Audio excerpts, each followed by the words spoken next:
હેડલાઇનમાં આપનું સ્વાગત છે। અમદાવાદમાં ભગવાન જગન્નાથજીની ઐતિહાસિક 149મી રથયાત્રા ભક્તિ પરંપરા અને ઉત્સાહના અનોખા માહોલ વચ્ચે ભવ્ય રીતે સંપન્ન થઈ।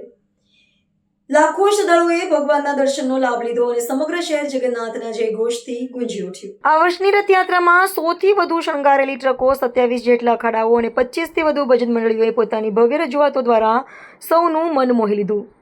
રંગબેરંગી ઝાંકીઓ, પરંપરાગત વ્યાયામ પ્રદર્શન અને ભક્તિમય સંગીતે સમગ્ર વાતાવરણને ભક્તિમય બનાવી દીધું। રથયાત્રા દરમિયાન લોકપ્રિય ટીવી સિરિયલ તારક મહેતા કા ઉલ્ટા ચશ્માના જાણીતા કલાકાર સુંદરલાલે રફતાર હેડલાઇન સાથે ખાસ વાતચીત કરી। તેમણે અમદાવાદની રથયાત્રા દેશની અનોખી સાંસ્કૃતિક અને ધાર્મિક પરંપરા ગણાવી અને સૌને ભગવાન જગન્નાથના આશીર્વાદ સાથે શાંતિ, સમૃદ્ધિ અને સુખાકારીની શુભેચ્છાઓ પાઠવી। સુરક્ષાની દ્રષ્ટિએ પોલીસ અને વહીવટીતંત્ર દ્વારા ચુસ્ત બંદોબસ્ત ગોઠવવામાં આવ્યો હતો, જેના કારણે સમગ્ર રથયાત્રા શાંતિપૂર્ણ અને સુવ્યવસ્થિત રીતે પૂર્ણ થઈ। કેમેરામેન સાથે બ્યુરો ચીફ વિનોદભાઈ ચૌહાણનો આ ખાસ અહેવાલ।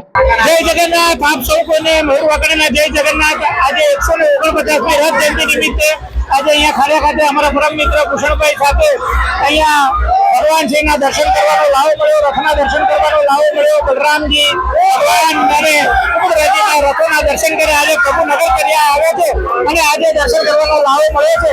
આજે આપ જોઈ રહ્યા છો સૌના અંદર ઉત્સાહ માતો નથી, હૈયું થાય એવી ભીડ છે અને સૌ નગરજનો આજે ભગવાનના દર્શન કરીને તૃપ્ત બન્યા છે। આપ સૌ કોઈને પણ જગન્નાથજીની રથયાત્રાની હાર્દિક શુભકામનાઓ।